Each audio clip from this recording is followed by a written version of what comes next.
Entonces, cuando dice acá que un hombre autorrealizado no tiene ningún propósito que cumplir con el desempeño de sus deberes prescritos, lo que está diciendo es que el trabajo que tiene que ver con el desarrollo espiritual es necesario, pero no es el mismo que el trabajo mundano, el trabajo diario. ¿Bien? Acá es clarísimo, contundente. Por lo tanto, sin estar apegado a los frutos de las actividades, uno debe actuar como una cuestión de deber, pues por trabajar sin apego, uno llega al Supremo.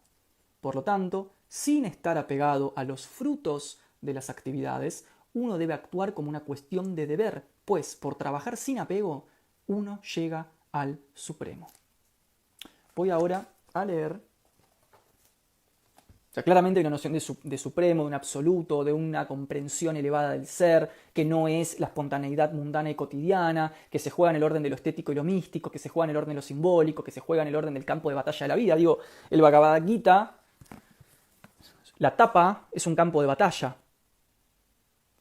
No es casual que Nietzsche diga, lo que no me mata me hace más fuerte. Nietzsche conocía muy bien las tradiciones orientales, igual que Schopenhauer. O sea, esta tapa estética simboliza la batalla de la vida. Es decir, es un texto existencialista. Es un texto de toma de decisiones. Digo, ¿ven que no hay que llegar a Nietzsche para hacer existencialismo? Digo, para que solamente ampliemos la perspectiva. Fíjense ahora lo que dice la Biblia acerca de la sabiduría. Y con esto vamos a las preguntas y los comentarios que estén ahí pendientes. Me estoy perdiendo un montón del chat, perdón. Estoy como retentado de meterme en el chat, pero ahora voy. Los proverbios, gran momento existencial de la Biblia, empieza con los proverbios de Salomón, hijo de David, rey de Israel. Y dice, cito, para aprender sabiduría e instrucción, para entender los discursos profundos. ¿Entender los discursos profundos? ¿Los discursos de qué? ¿Qué son los discursos profundos? Claramente no es algo de la inteligencia, claramente no es algo de que uno lee en un libro. Se debe estar refiriendo a cosas espirituales que se nos presentan, que nos hablan. Recordemos en el Zaratustra ese pasaje monumental cuando Nietzsche dice, la realidad quiere hablar contigo. Tremendo, Nietzsche dice eso como se mueve la piel. Presta atención, la realidad quiere hablar contigo.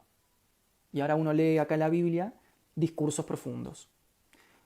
Para alcanzar instrucción y perspicacia es casi el sinónimo de comprensión acá en el Bhagavad Gita, para enseñar a los simples la prudencia, término aristotélico, a los jóvenes ciencia y reflexión, para descifrar proverbios y enigmas, los dichos de los sabios y sus adivinanzas, que atienda el sabio y crecerá en doctrina, que atienda el sabio, que escuche. ¿Recuerdan cuando Sócrates dice que la filosofía de él solo es para el que sabe escuchar? Esto es muy interesante, muy fuerte, porque acá se está jugando la noción del libre albedrío.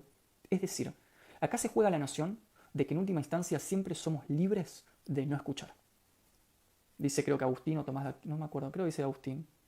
No, lo dice uno de los místicos, o San Juan de la Cruz o Santa Teresa, no me acuerdo, pero hay uno de los místicos, se me fue el nombre, perdón por el fail, pero que dice, el libre albedrío es aquello ante lo cual el mismísimo Dios se arrodilla.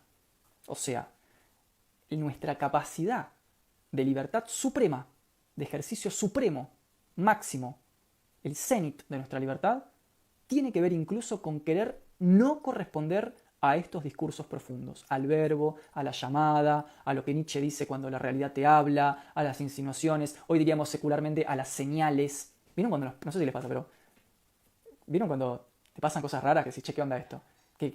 ¿Con quién me crucé en la calle? No sabés, me crucé con... ¿Y qué es justo acá te cruzaste con esta persona que te cambia la vida en 5 minutos?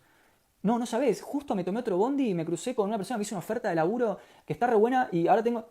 ¿Qué es eso? O sea, ¿cuántas probabilidades hay de que eso suceda? ¿No? O sea, entonces, acá siempre una idea que tiene que ver con el libre albedrío. Es decir, vos podés decidir darle a esas señales, a ese hablar profundo, a esa comprensión de lo que dice Benjamin, el lenguaje divino que te está hablando, dice Heidegger, te susurra. Le podés dar un carácter místico o lo podés tomar como simple casualidad, como simple relación causal de la realidad. Vos podés elegir. Y en ese sentido, si es que hay un Dios, plantean estos textos que estamos leyendo, tenés la libertad de no aceptar el carácter místico de esa experiencia. Eso es tremendo. Tremendo porque cuando uno lee los textos, entiende que ya sea la Biblia, el Bhagavad Gita o cualquier texto místico, religioso que uno esté trabajando o espiritual, la cuestión de la fe o de la creencia o de la conexión con la metafísica siempre está mediada por la capacidad del sujeto de decir que no. Siempre. Nunca hay una obligación, nunca es un imperativo. Hay que desmontar, porque es una sencilla aberración intelectual y una mala comprensión de la historia de la mística y de la espiritualidad y la metafísica. Hay que desmontar la idea de que el fenómeno religioso es un imperativo. Sí lo pudo ser en términos políticos o en términos del hombre, de cómo el hombre dominó a otros hombres. Eso sí, por supuesto que sí. Pero en términos de lo que fueron las palabras originales de los textos, no. No. Siempre es una elección y por eso es supremo, porque es una elección personal. Y en ese sentido no es humano, o es un camino, un medio camino entre lo humano y lo divino.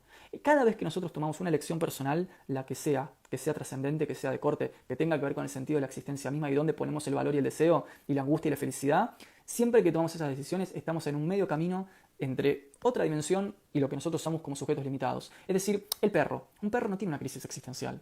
Un animal no se pregunta por su identidad. Pero el que sí reflexiona por su conciencia, su identidad y su existencia es el ser humano. Eso quiere decir que en la constitución antropológica del ser humano, después podemos trazar distintos mapas, pero no importa, en su constitución antropológica hay algo que evita que quede reducido al plano animalesco, al plano meramente natural. Esto que Hegel decía, ¿no? Hegel decía, el ser humano que se piensa en la fenomenología del espíritu como una entidad meramente natural está en la falsa conciencia. O sea, el ser humano que dice, yo soy un ser biológico, músculo, sangre, cerebro.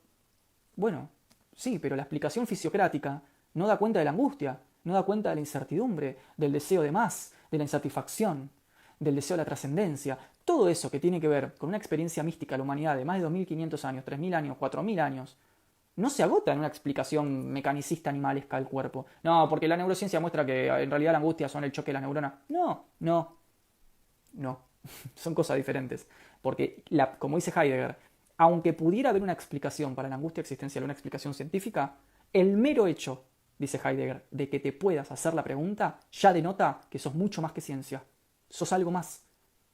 ¿Sí? Entonces, muy interesante esto de que atienda al sabio. Si quiere, que no atienda. Si quiere, que atienda. Ahí se juega el libre albedrío. Y el inteligente aprenderá a ser